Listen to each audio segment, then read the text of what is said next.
Hello students, आज हम लोग यहाँ पर नीट 2019 में कुछ दो क्वेश्चन हैं जिनको मैं यहाँ पर सॉल्व करने वाला हूँ। ये क्वेश्चन आपके लिए रिलेटेड है फर्स्ट चैप्टर से सेकंड बुक का जो है कुलाम लॉ वाला चैप्टर जो है और इलेक्ट्रिक फील्ड वाला जो है वहां वाले क्वेश्चन को मैंने लिया है जो कि नीट में पूछा जा चुका है 2019 में। काफी क्वेश्चन आसान है, बहुत ही इजी क्वेश्चन है यहाँ पर जी। अगर आप इसको लगाने के लिए बैठेंगे तो बड़े आसानी से लगा पाएंगे। यदि अगर आपने हमारी लास्ट की वीडियो देखी है, जो पुरानी वीडियो बनी हुई है, वहां पर यदि आपको वो सारे पॉइंट अगर क्लियर है तो इन क्वेश्चनों को भी बड़ी आसानी से सॉल्व कर पाएंगे। तो जैसे कि क्वेश्चन क्या रहा है, पहले इसको पढ़ लेते हैं हम लोग। ये जो मैंने क्वेश्चन लिखा हुआ है, ये कोड Q2 का ये क्वेश्चन है, क्वेश्चन नंबर 149। क्या क्वेश्चन कह रहा है? 2 point charges A and B, 2 point charges हैं ए और बी। जैसे कि हम लोग पहले ड्रॉ कर ले रहे हैं डायग्राम को। ये ए रहा, इससे r डिस्टेंस दूरी पर हमने मान लिया b पॉइंट है। फिर उसने क्या कहा, या फिर r डिस्टेंस हमें दी नहीं दी, ऐसे हमने बना लिया। कौन कौन से चार्जेस है? एक है प्लस का कैपिटल Q और एक है माइनस का कैपिटल Q दिया गया है respectively. r place at the certain distance, certain distance मतलब कुछ डिस्टेंस पर रखे हैं, तो हमने मान लिया कि r डिस्टेंस पर रखे हुए हैं। फिर देखिए क्या कह रहा है, apart and force acting between them is F। मतलब क्या है कि इन दोनों Q plus capital Q minus capital Q को r डिस्टेंस पर जब हमने रखा है तो इनके बीच लगने वाला जो फोर्स है वो F लग रहा है। उसने F की वैल्यू उसने दी गई, मतलब डेट मीन यहाँ कुछ दिया गया होगा F। तो अगर F लिखा जाए तो F कितना बनेगा हमारा? F बराबर 1/4 पाई एप्सिलॉन नॉट प्लस का capital Q minus capital Q upon distance होगी r स्क्वायर। फोर्स में हम लोगों ने डायरेक्ट मतलब चार्ज को ले लिया और यहाँ पर वैल्यू पुट कर दिया, मैग्नीट्यूड चार्ज का लेके लिख दिया।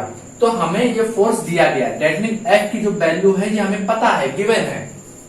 मतलब क्या है कि जो ये वाला डाटा लिखा हुआ राइट हैंड वाला, अगर ये डाटा हमें कहीं मिलेगा तो उसकी जगह हम लोग F लिख देंगे, क्योंकि उसने कहा है फोर्स कितना लग रहा है दोनों चार्जेस के बीच, F लग रहा है। तो हमें अगर ये डाटा मिल जाए कहीं पर तो उसको रिप्लेस कर देंगे F से।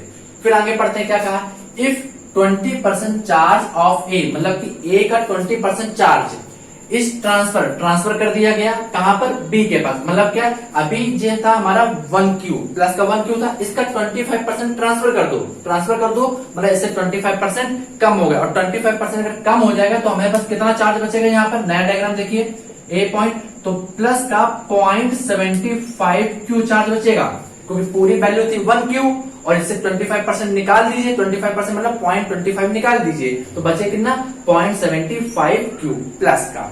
अब जो डाटा ट्रांसफर हुआ जो चार्ज वो कहा गया? माइनस Q के पास। तो इससे r डिस्टेंस पर हमने B मिला था, B पॉइंट, और यहाँ पर चार्ज आ रहा है। अब चार्ज आ कैसा रहा है? पॉजिटिव चार्ज आ रहा है। पॉजिटिव चार्ज कितना आ रहा है? प्लस का 0.25Q। मतलब क्या, यहाँ पर हमारे पास था माइनस का 1Q और इसके पास अभी और कितना चार्ज आ गया? 0.25 यहाँ पर आ गया प्लस का, तो 0.25Q आ गया। प्लस माइनस माइनस हो जाएगा तो बचेगा माइनस का 0.75Q। तो इसकी जगह हम लोग क्या लिख सकते हैं? माइनस का B की जगह जो चार्ज बचेगा वो कितना बचेगा?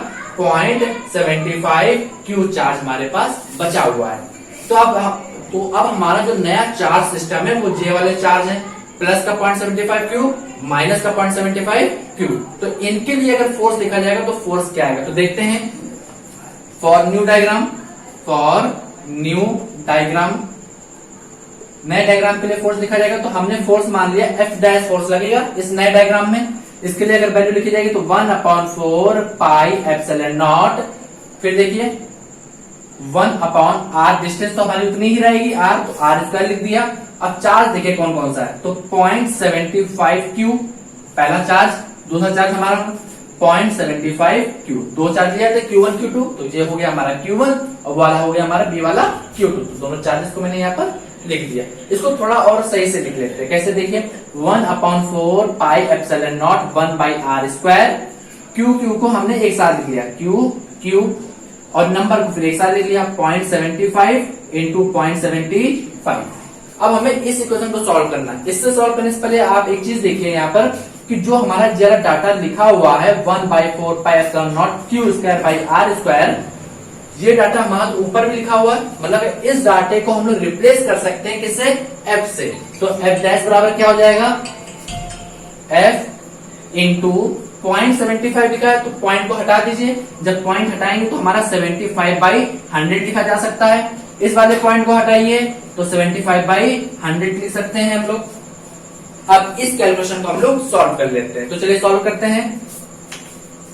देखिए हमारा क्या निकल के आएगा, f dash equal to f, ये वाली जो वैल्यू है ऊपर नीचे वाली वो 25 से कट जाएगी तो कितना बचेगा, 3/4 इंटू 3/4 मल्टीप्लाई करेंगे तो कितना आएगा हमारा, देखिए 9/3 जा 9, 4 4 जा 16, तो 9/16 f।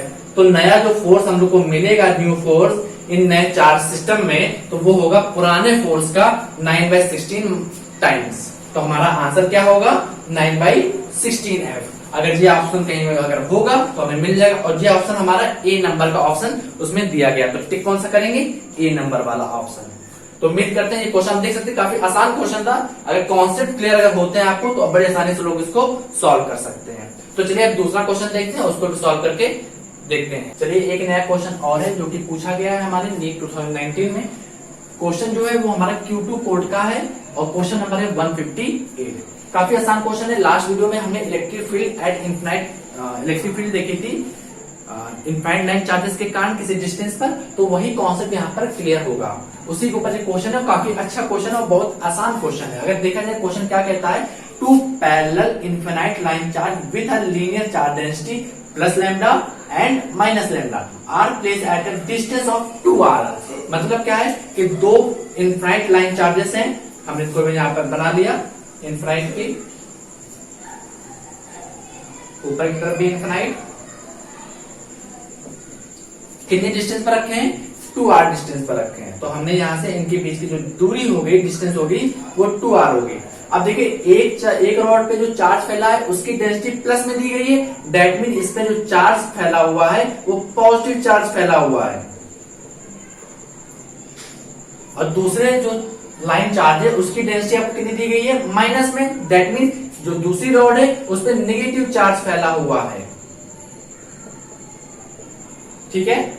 और फिर क्या कहा गया है, two r distance in free space what is the electric field midway. मतलब क्या, इन दोनों के मिड वाले पॉइंट पर इलेक्ट्रिक फील्ड क्या होगी इन दोनों लाइन चार्जेस के कारण। तो आपको इनफिनाइट लाइन चार्ज के कारण इलेक्ट्रिक फील्ड पता है क्या होती है, मैंने लास्ट वीडियो में बताया था, तो पहले इसको लिख लेते हैं। Electric field due to infinite line charge,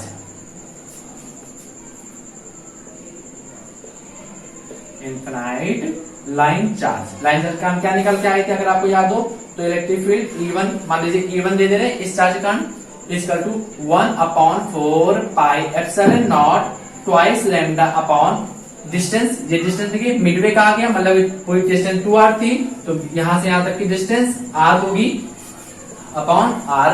और कौन सी डायरेक्शन में थी, x एक्सिस की डायरेक्शन में केवल थी इलेक्ट्रिक फील्ड, तो यहाँ पर आगे i से मल्टीप्लाई कर दिया था हम लोगों ने।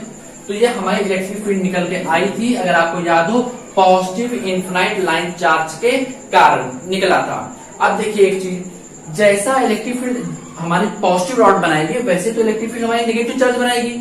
अगर r डिस्टेंस पर अगर पॉजिटिव चार्ज के कारण निकालना है, पॉजिटिव लाइन चार्ज के कारण, तो r ही तो डिस्टेंस हमारी नेगेटिव लाइन चार्ज से भी है, तो इसके कारण भी इलेक्ट्रिक फील्ड हमारी यही बनेगी। क्या आएगी, E2, हमने नेगेटिव चार्ज के कारण बोल दिया, E2 equal to 1/4 pi epsilon naught twice lambda upon r, और डायरेक्शन x एक्सिस की डायरेक्शन में होगा, पॉजिटिव x एक्सिस की डायरेक्शन में होगा। कैसे होगा देखिए, जैसे कि हमें पता है कि नेगेटिव चार्ज जो होता है वो इलेक्ट्रिक फील्ड लाइन उसमें कैसे ड्रॉ होती है, बाहर की तरफ ड्रॉ, मतलब बाहर की तरफ निकल रही होती है। नेगेटिव चार्ज क्या करता है, इलेक्ट्रिक फील्ड लाइन को अपने अंदर एब्जॉर्ब करता है, मतलब अपने पास बुलाता है।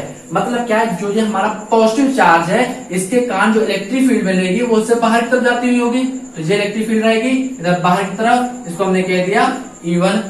नेगेटिव चार्ज जो लाइन चार्ज जो है उसके कारण अगर इलेक्ट्रिक फील्ड पूछी है तो वो इसी पॉइंट पर कहां की तरफ होगी, क्योंकि negative charge electric field line को अपनी तरफ बुलाता है, तो इस नेगेटिव चार्ज का इलेक्ट्रिक फील्ड इसी की तरफ आएगी। और कैसे होगी हमारी, उसको कह दिया हमने E2। तो E1 और E2 की जो डायरेक्शन है वो देखिए कैसे सेम डायरेक्शन में, दैट मीन ये दोनों वैल्यू आपस में कंबाइंड हो जाएंगे, जुड़ जाएंगे, इनको जोड़ सकते हैं डायरेक्ट। तो E बराबर क्या आ जाएगा, E1 प्लस E2 E1 की वैल्यू क्या है 1/4 pi epsilon naught twice lambda by r. Direction आई है, इसकी भी डायरेक्शन आई है, दोनों डायरेक्शन सेम सेम है तो बड़े आसानी से जुड़ सकता है। Plus 1/4 pi epsilon naught twice lambda by r, और डायरेक्शन को हमने आई को कॉमन ले लिया, बाहर कर दिया। अब देखिए जो जो क्वांटिटी लिखी है वही क्वांटिटी हमारी जे भी है, तो दोनों सेम है, डायरेक्ट 2 टाइम्स लिखा हुआ है तो उसको हम लोग क्या ले सकते हैं 2 times into 1/4 pi epsilon naught twice lambda by r, और डायरेक्शन हो गई आई। अब इसको थोड़ा और सॉल्व कर लेते हैं हम लोग। देखिए 2 2 जा 4, दैट मीन जे वैल्यू, ये 4 नीचे कैंसिल आउट हो जाएगा, तो नेट इलेक्ट्रिक फील्ड हमारी क्या आएगी E equal to lambda upon pi epsilon naught into r, और इलेक्ट्रिक फील्ड की डायरेक्शन होगी वो हमारी क्या है आई डायरेक्शन में, दैट मीन एक्स एक्सिस की डायरेक्शन में इलेक्ट्रिक फील्ड निकल के आई है। आपको जो ऑप्शन दिए गए उसमें डायरेक्शन के बारे में कुछ नहीं पूछा है, उसने केवल मैग्नीट्यूड पूछा है, तो मैग्नीट्यूड के बारे में अगर बताया जाए तो हमारा आंसर होगा lambda upon pi epsilon naught into r, तो ये हमारी इलेक्ट्रिक फील्ड निकल के आ गई, तो ये आपका आंसर हो गया इलेक्ट्रिक फील्ड का। तो हमारा ऑप्शन जहां पर मिलेगा इसमें तो वही हमारा आंसर होगा। तो उम्मीद करते हैं आपको ये भी क्वेश्चन समझ में आ गया होगा कि मैंने इस क्वेश्चन को कैसे सॉल्व किया। आप देख सकते हैं काफी आसान क्वेश्चन आते हैं, अगर आपको थोड़ा सा भी कॉन्सेप्ट क्लियर है तो आप क्वेश्चन को बड़ी आसानी से बना पाएंगे, उसके डायग्राम को देख पाएंगे और क्वेश्चन को सॉल्व कर पाएंगे।